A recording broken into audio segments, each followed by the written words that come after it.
যখন হযরত উমরের গোসল দেওয়া হইতেছিল, হযরত উমরের পিঠের ভিতরে চাবুকের বাড়ির দাগ দেখা যায়, ঘা হয়ে গেছে দেখা যায়।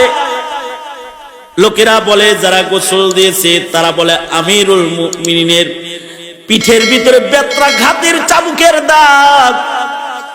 আমিরুল মুমিনিনকে চোখ তুলে তাকায় শাসন করবে এমন মানুষ তো মক্কা মদিনায় নাই।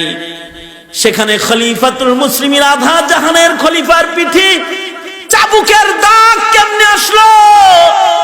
ফ্যামিলির লোকেরা বলে, বাবার জীবন ডায়েরি আছে, জীবন ডায়েরি, যেই ডায়েরিতে সকাল সন্ধ্যা নিজের নেক আর নিজের গুনার হিসাব বাবা লিখতেন।